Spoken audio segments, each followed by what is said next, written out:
Master has relayed my situation to you, I take it. Oh? How did you know? I'd intended to wait until you came back before going to sleep, but I didn't hear you come in.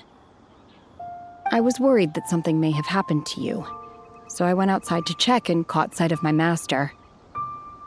On top of this, you have been acting very strangely around me this morning, causing me to suspect that my master must have told you everything about me. After all, Master is very talkative. Sorry, Shenhe. Paimon had you down as an Adeptus this whole time, but it turns out Paimon was wrong. It's okay. I don't mind. The fault is mine for not explaining everything to you sooner, because in my experience, trying to explain is a futile pursuit. Still, though you mistook me for an Adeptus, you never treated me as distant and unapproachable. Instead, you treated me as you would a friend. For this, I am very grateful indeed. To be fair, we've met our fair share of real Adepti, too. Anyway, now it's settled. From now on, you're our friend. Whether you're an Adeptus or a human isn't the important thing. First and foremost, we're just plain old friends. Got it. Although I don't know quite what it entails in terms of what I have to do, I must say I like the title Friend very much indeed. Great! Well, now that we're all rested up, we should start searching for the other 2 items on the list.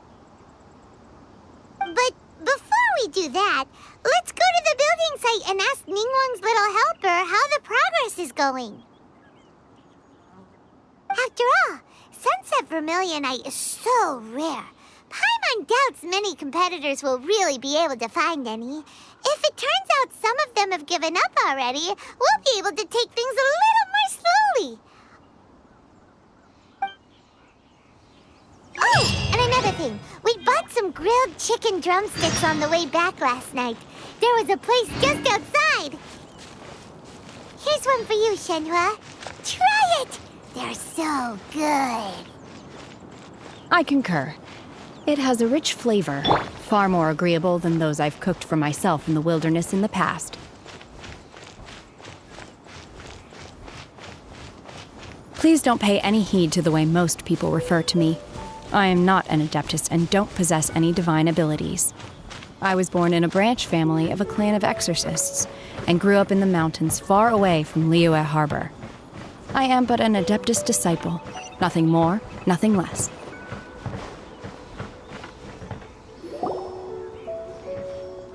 Look! The Jade Chamber is floating into the sky! But it seems to be tied down by something. That's because it's not finished. Hey, Bywin! And hey, Beto! And hey, person Paimon doesn't know? Given the enormous scale of the Jade Chamber, we split the construction work into 2 phases to make sure the structure remains balanced. Before we find some suitable plastrite, we build the Jade Chamber's keel at ground level. Once the plastrite is ready, we place it into the keel and let the partially constructed Jade Chamber rise up to the height of the surrounding mountain peaks. The remainder of the construction work is then carried out at that altitude. Once everything is ready, we release the iron tethers and allow the Jade Chamber to rise to its target altitude. Miss Bywin, we've brought some new materials to submit. One moment, I'll be right there. The construction work has only been able to progress this rapidly thanks to the plastrite provided by you. Lady Ningguang is most grateful and looks forward to seeing more of your work. Wow, can't believe you sourced the plastrite so quickly. It's the key piece of the puzzle. Looks like you beat us to the punch. Beto, you're joining the Jade Chamber contest too? Sure am. I happened to get my hands on a chunk of sunset vermilionite on a voyage a while back, so I figured I'd bring it over. Huh. So even though it's rare, we're not the only ones who managed to get a hold of it. Oh, I've got some introductions to do. This is the renowned Miss Yun, or Yunjin, probably the most famous figure in the Liyue opera scene. Greetings. These two are Paimon and the Traveler, both good buddies of mine. And this is... sorry, not sure we've met. Shenhe. I am their... friend. Good to meet you. A friend of a friend is my friend too. Or, as I like to say, a mate of a crewmate is part of the crew. Miss Yun is also here for the contest. Turns out she needed to borrow a boat, so we came together. It's an honor to finally meet you both. I've heard much about you. Miss Shenhe, though we are only meeting for the first time, I have a feeling that we will get along very well indeed. To be honest with you all, I am in great need of this opportunity to ask Lady Ningguang a question. That's why I joined the contest. Thanks to my father's connections, I was able to acquire a specimen of the plaustrite required. Fortunately, it was approved for submission, despite being a little on the diminutive side. Wow. So it looks like the three of us are competitors now. Excuse me for prying, Miss Shenhe, but are you competing as well? No, I don't have any questions for Ningguang. I just wanted to help him win. In that case, I have a proposal to make. Lady Ningguang said that the first 3 contestants to procure all 3 materials will be awarded the chance to ask a question. Well, there are 3 teams here. We can split the prize between us. Instead of competing against each other, we could work together to secure the top 3 places between us. What do you think? Sounds great, but how does that change things exactly? I think I see where you're going with this, Miss Yun. The plaustrite was the most difficult item to source by a long shot. Luckily, all 3 of us managed to get our hands on it. The 2 remaining items aren't quite so rare, so as long as one of us finds a way to source it, the other 2 can hop on the bandwagon. How'd I do? Is that what you had in mind? Precisely. Huh. Interesting approach. Okay then. All right, I'll go first. I have some leads on these wonder cores. From what I've heard, the core itself is really not that difficult to make. The hard part is getting hold of the ore used as raw materials. I'm gonna head back to the ship and ask Suling if he's heard of them. You guys... We will head into town and seek advice from Master Zhong of Hanfeng's Ironmongers. Thoughts? Wonderful. We'll split into teams then, and whoever makes progress first brings all of us a step closer to victory. I'm gonna take off. See you later. Okay, let's go! By the way, what question are you gonna ask Ningguang, Yunjin? I'm looking for a venue to host the performance of our new opera. Lady Ningguang has excellent judgment, so I would like to hear her opinion. Ooh, what's the opera called? Paimon wants to go see it. The opera is a labor of love by my father. He wrote it based on a popular urban legend about an evil spirit and an adeptus. It's called The Divine Damsel of Devastation.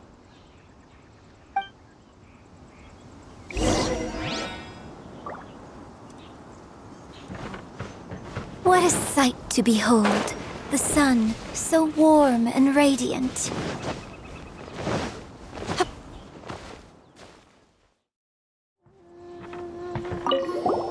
We're halfway there.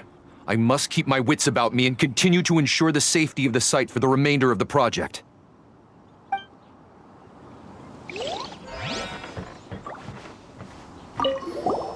I heard a good few of my comrades have been sent over to Guyun Stone Forest. I sure hope they'll be safe out there.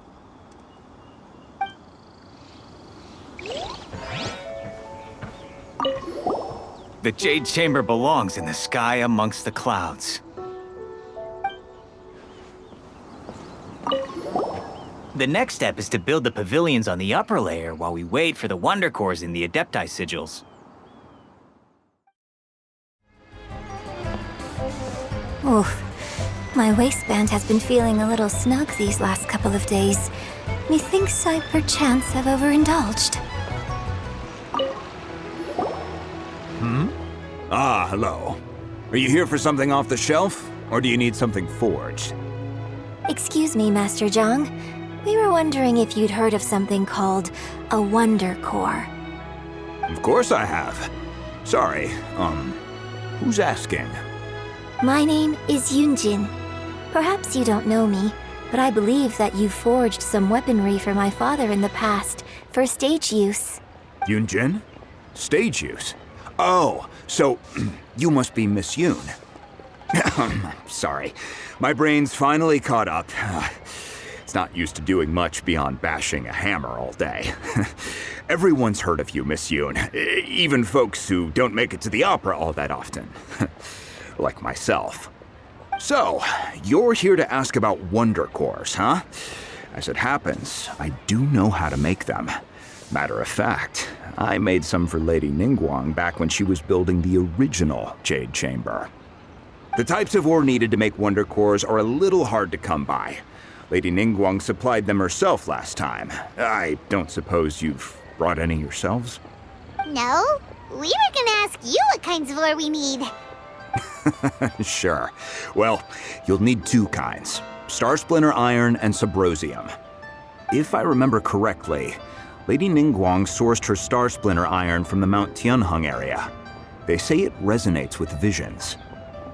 It could take some work, but if you stick with it, you'll find some eventually. As for the Subrosium, though, that's trickier. It's all but unheard of on the market. I'm really not sure. Sorry. What I've heard is that the people around Mount Tianheng have some sort of magic trick that can pinpoint the location of the stuff. Of course, it's probably just hearsay. If you want my advice, start by looking for Star Splinter Iron around Mount Tianheng. And if you run into any locals, ask them a few questions about Subrosium. Mount Tianheng. Interestingly enough, the story of the divine damsel of devastation also takes place on that mountain. I hear the view there is quite spectacular. A favorite destination of the Adepti, in fact. Perhaps it can give me some inspiration. Let's not delay. We should head straight there.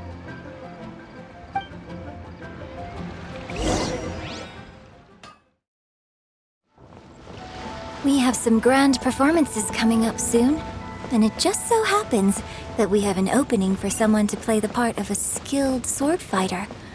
I think you'd be a perfect match for the part. How about it? Would you like to join our troupe? We can even enjoy some tea together in between acts.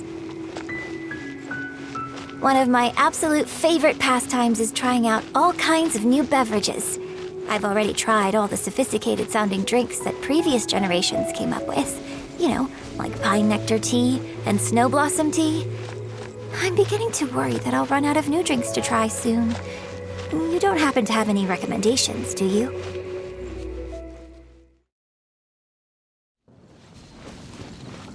Sometimes, I just feel like casting off my opera costume and going traveling overseas. You know, to explore the outside world. For now, I'll need to keep working hard at what I'm doing, so someday that dream can come true. I came to Mount Tianheng once with my father as a child. I remember it being such a long climb that I could barely feel my legs by the time we reached the top. This is quite a trip down memory lane for me. Look at these majestic, towering peaks, and the gently flowing streams. It's like setting foot in paradise.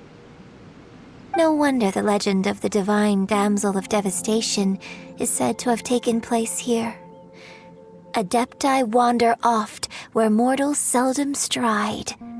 Indeed, this looks like a place that one might expect to be frequented by Adepti. The Divine Damsel of Devastation is your upcoming opera, right? And the story takes place in Mount Tianheng. Huh. Seems like you have a real connection with this place. What's the story about, though? It's The story of a girl becoming a hero. Cool! A hero story? They're Paimon's favorite! The legend first arose in this area. It is said that there used to be a prosperous village on the mountain. In that village, there was a loving couple who were completely devoted to one another. One day, a terrifying monster appeared. The wife was out collecting herbs and was captured by the monster.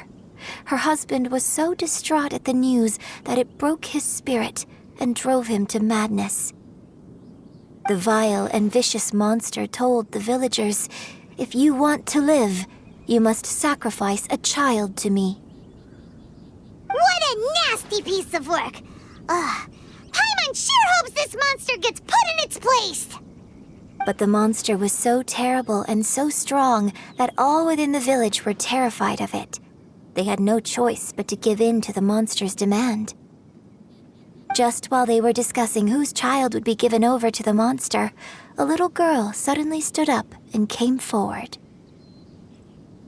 No! Don't do it, little girl!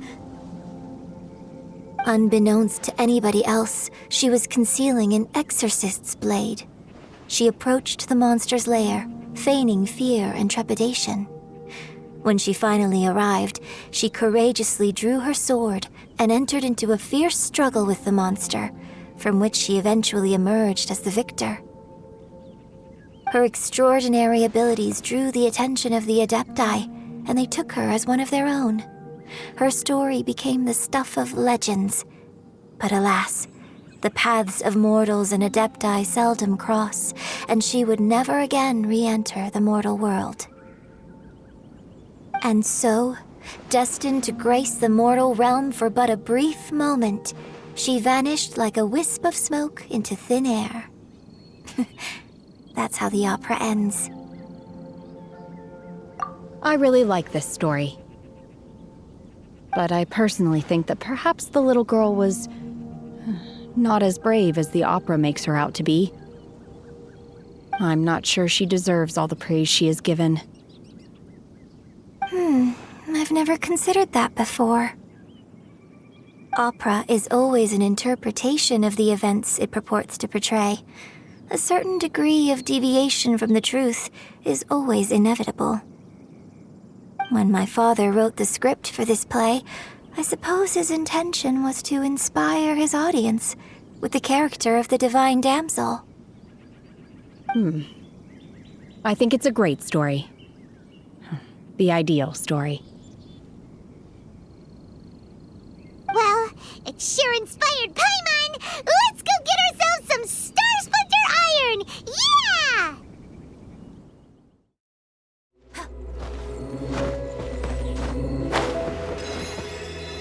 This should be enough Star Splinter Iron. Now we just need to find that Subrosium. I think I saw a village on our way here. Master Zhong said we should ask the locals for help. Why don't we try there?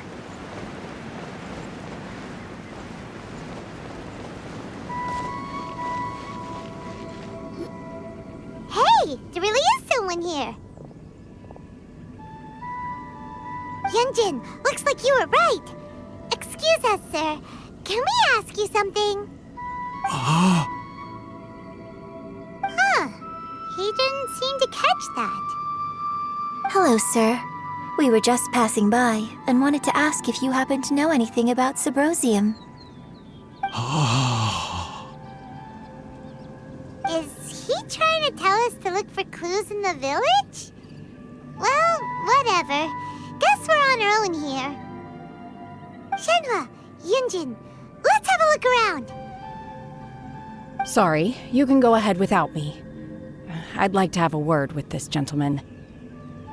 If that's okay with you, Uncle Mingjin. It's... Shenhe. Shenhe. You're alive. The rumors were true. So, all these years? I'm sorry, I don't know how to find Subrosium, but I think you can find some information in the village.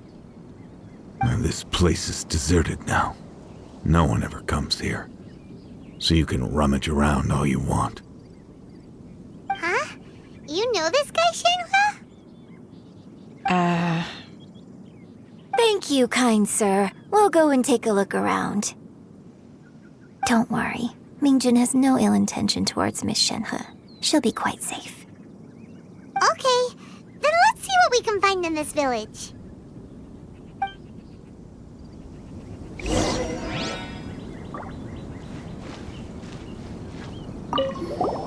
I came back here once before, a few years ago. Alone. I hid it from Master at the time. It was deserted then, too, except for a few low-life bandits. Everyone and everything I remembered was long gone. But as people were passing by, they stopped to admire me. They praised me, telling me I gave off the aura of an Adeptus. I tried explaining to them that I wasn't an Adeptus, just an ordinary person who came from this village. But no one believed me. When I saw how run down all these houses were, I felt at a loss. It was like I took a look at the world, and on the surface, it looked like a vast realm with so many places I could go. Then I looked a little closer, and there was nowhere for me to go at all. Suddenly, so much time has gone by. Everything has changed. Last time I visited, I felt so upset. But today, I don't know why, but it feels different. It is easy for your mind to run wild when you are alone. But this time, you are with your friends, aren't you? Yes, my friends.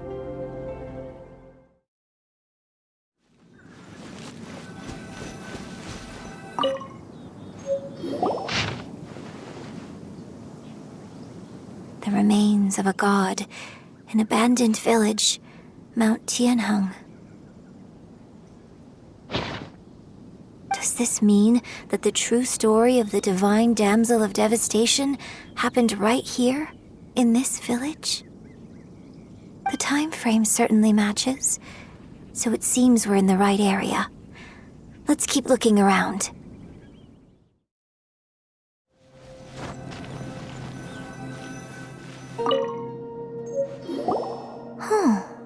What's this?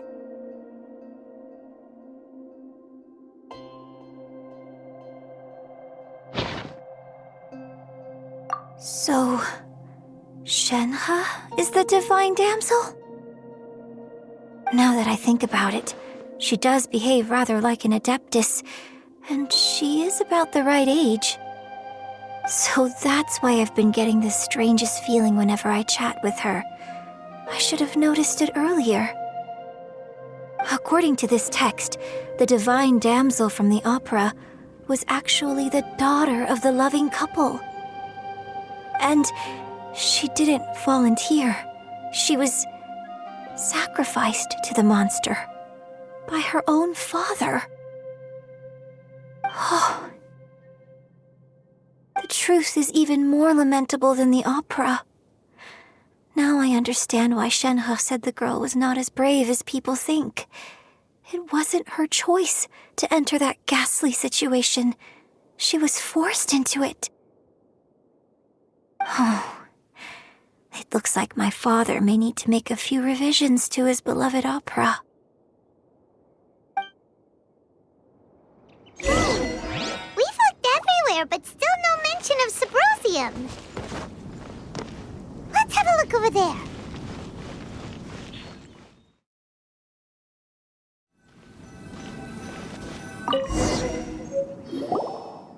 This is it!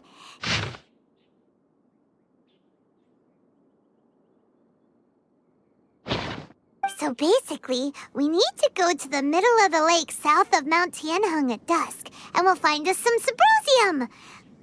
Let's go back and tell Shenhe the news!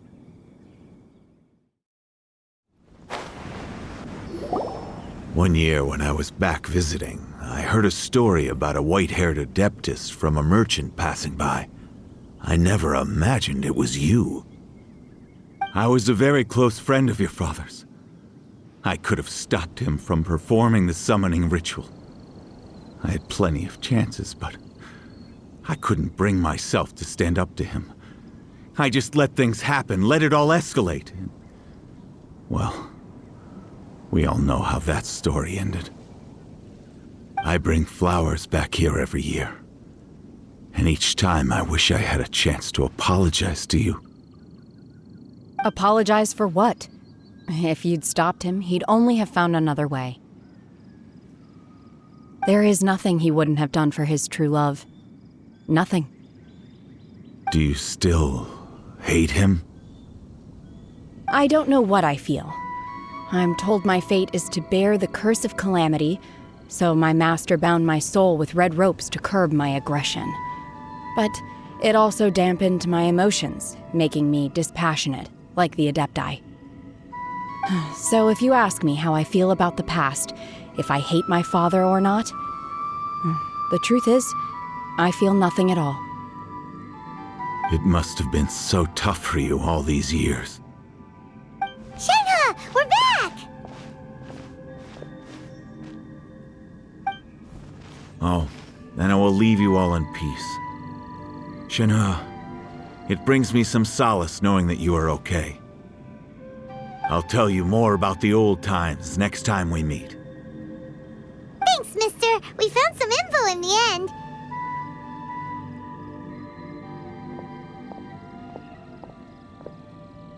Shenhe, look! This tells us how to find Subrosium.